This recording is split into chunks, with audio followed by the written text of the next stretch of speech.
Voilà. Philippe Bournigal, métallier, ferronnier d'art à Pleucadec. Ok, oui, c'était à Pleucadec. Expliquez-moi un petit peu, vous, votre rôle dans cette rénovation de coupole, dans cette nouvelle coupole. C'est pas une rénovation, c'est une fabrication, c'est neuf. Bah écoutez, on a répondu au projet de Dominique Liseran, architecte du patrimoine, à Auray, et puis on a été retenu. Et bah, après, vous savez, le projet, c'est un plan, il y a une belle étude derrière, hein. Attention, on travaille de la part de l'architecte. Et après, il faut tout mettre en place, il faut que tout ça soit réalisable. Donc, des plans, des études, avec des bureaux d'études, entre autres, ICM Ouest à Questembert aussi. Ce sont que des entreprises locales, en plus, c'est intéressant. Le charpentier, j'ai oublié son nom, on m'excusera. Il y a l'entreprise Rio de Boal aussi, qui a fait la couverture en cuivre. Donc voilà. Donc beaucoup d'études techniques, parce qu'avant de réaliser ça, il faut faire des plans d'exécution. Alors vous, votre atelier, quelle a été sa fonction? Vous avez réalisé quoi sur cette coupole? Tout, sauf la couverture en cuivre, mais tout le reste, c'est un squelette métallique, hein. C'est une structure. Dessous, il y a toute une grosse passerelle qui est autoportante, qui tient tout l'ensemble. On ne voit pas, mais vous allez voir quand ça va se lever, vous allez voir toute la structure dessous. Ouais, toute la structure qui est dessous, et puis les garde-corps, le plancher. À l'intérieur, on a une verrière, vous voyez, avec le soubassement, tous les vitrages.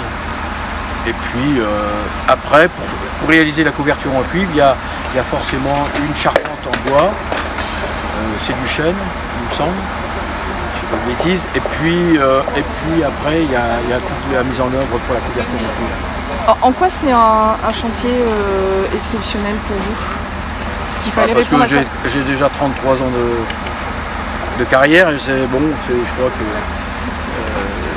j'ai jamais eu encore. On a restauré des phares, j'ai travaillé à Ouessant, sur l'île, sur le phare du Stif, un autre aussi, mais après, voilà, une réalisation en neuf, j'ai jamais fait ça. J'avais envie de le faire avec Madame Liseran, architecte avec qui je travaille. On a réalisé beaucoup de choses ensemble, déjà. Entre Sucignou, là, il y a à peine 2 ans. Voilà, c'est toujours des beaux projets. Et puis dans mon métier, j'ai envie de me donner des défis, j'aime ça. Bon, après, c'est vrai que j'ai mal dormi cette nuit, mais on verra tout à l'heure. Pourquoi vous avez mal dormi? Parce que on a toujours des appréhensions. On ne sait pas, je veux dire, il suffit de. Il faut vraiment qu'elle s'encastre bien d'abord. On n'a pas beaucoup de jeux. Donc pas trop, parce que non plus ça sert à rien, parce qu'il faut que ça se tienne aussi tout ça. Il y a toujours mais il n'y a pas de raison, on a fait on a étudié ça demain. Vous êtes un spécialiste des chantiers d'exception quand même un peu? Bah je sais pas, mais j'aime ça. Voilà, on essaye. C'est intéressant, bon. Quand tout est terminé, on regarde derrière soi, c'est quand même pas mal, c'est vrai. On aime la difficulté un petit peu, des fois, un peu trop des fois aussi. Est-ce que vous avez des données techniques sur cette coupole à nous donner? Données techniques, ça paraît simple comme ça. Non, je le disais tout à l'heure, il a fallu que ça soit. La difficulté, ce que j'expliquais, c'est qu'on ne peut rien faire, on ne peut pas s'accrocher comme on veut sur un édifice en pierre comme ça. Parce qu'il n'y a pas de. Autant sur un bâtiment neuf, on fait du béton, on fait une étude pour s'accrocher, il y a plein de. Aujourd'hui on peut appliquer des théories, mais là-dessus on ne peut pas, parce que ce sont des pierres qui sont posées sur du sable, sur un ciment à la chaux. Donc ça tient parce que c'est très épais, c'est lourd, mais si on commence à faire bouger une pierre là-haut, c'est possible. Aujourd'hui, donc il a fallu faire une grosse plateforme en métal pour que tout ça soit autoportant et surtout on n'abîme pas l'édifice et qu'on ne lui demande pas des efforts qui, de toute façon, on ne pouvait pas justifier. Alors, elle fait 8 tonnes de poids total. Donc elle fait 4 mètres de diamètre. En hauteur, elle fait à peu près 5 mètres. Hein. La difficulté, ça va être le mât. Le mât qu'on va mettre dans un deuxième temps, lui fait 17 mètres de haut. Il est en 3 parties, mais on va assembler 2 parties. Donc là, je travaille avec Axel Datou, qui lui est cordiste, et il va monter dessus, il va nous aider à mettre les haubans. Il va falloir haubaner ce mât, comme pour un mât de bateau. Mais tout ça, ça va être là, quand on sera dessus, tout ça va pas être simple. Il y a Time Ball, vous savez, c'est la grosse boule noire qu'elle a là, qui fait à peu près 4, qui doit faire 100 kg, je sais plus. Elle, c'est elle qui va donner l'heure après. Elle va être, mais l'horloge n'est pas dedans, il y a une horloge qui va être mise dans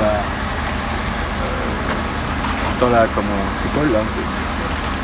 Et cette horloge-là, elle va arriver bientôt, mais c'est elle qui va nous donner l'horaire. Et cette Time Ball, cette boule, à midi, elle descend. Hop, et elle descend quand même de, je sais plus quelle longueur fait la partie, je crois que c'est une chute de 3 ou 4 mètres. Donc vous allez voir ce que cette boule elle descend. Et les marins, après, se calent à l'heure de midi dessus. Et ça, c'est un gros défi, ça va pas être fait encore aujourd'hui tout ça. Quand est-ce que ça sera actif justement la Time Ball Comment? Quand est-ce que ça va être actif la Time Ball? Eh ben pour l'instant, la Time Ball, j'en sais rien, ça va être compliqué. Quand est-ce qu'elle va être mise la Time Ball, je sais pas encore. L'architecte. Alors le système de Time Ball, c'était un système qui était sur la tour à l'origine pour marquer l'heure en fait dans toute la rade.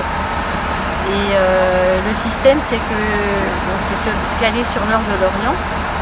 Il y avait une boule qui était sur un système de haut-banc, qui était montée à l'heure de midi, qui chutait, et ensuite qui était rehissée à midi pile, et la chute de la boule marquait l'heure de midi. Et donc c'est ce système-là qu'on va restituer pour... d'un point de vue médiatique qui va être recalé sur l'horaire de l'Orient.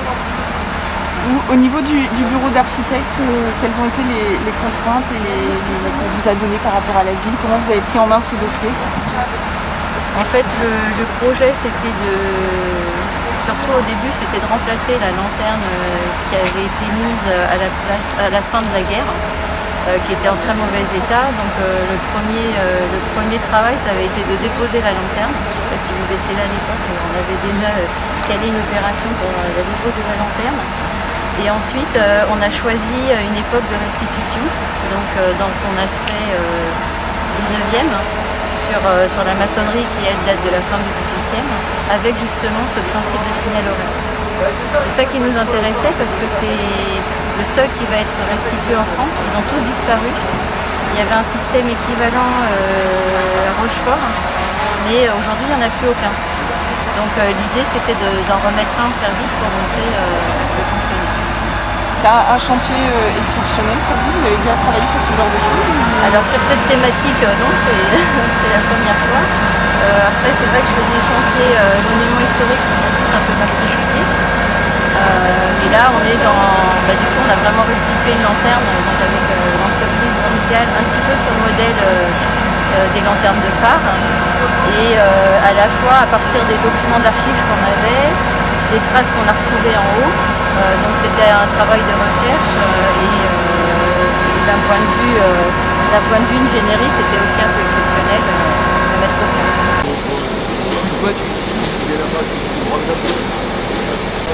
Ah.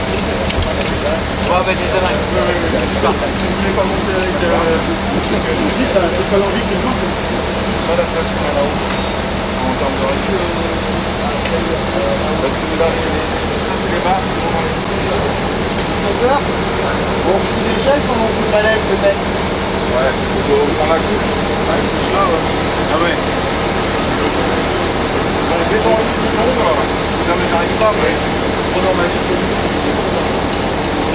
De toute façon, ça, on les rentrait pas là. Ouais, le crochet. Bon, ben c'est moi qui expliquais ça, alors si ça se met la gueule, c'est moi qu'on viendra voir. Hein.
la fin. Il y a de la pierre.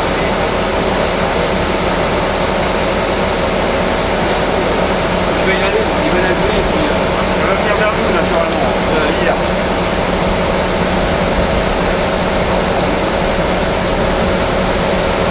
Tu fais signe, David, c'est bon?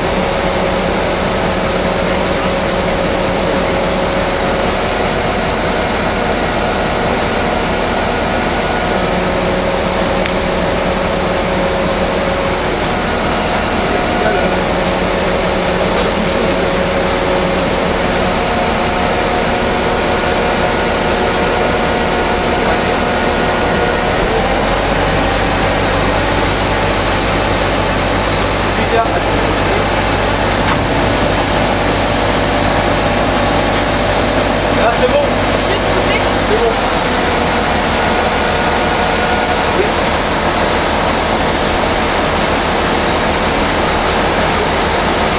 Ah oui. Est-ce que tu peux? Ouais. Je suis occupé, très occupé. Je crois que tout à l'heure.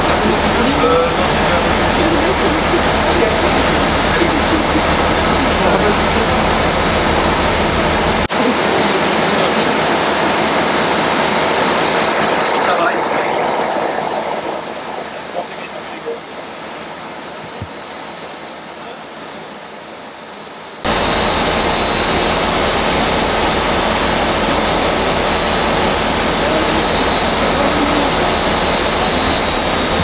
Tellement gagné d'argent sur le championnat, c'est dit, faut que c'est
c'est beau ça. Ah ouais, bah ouais.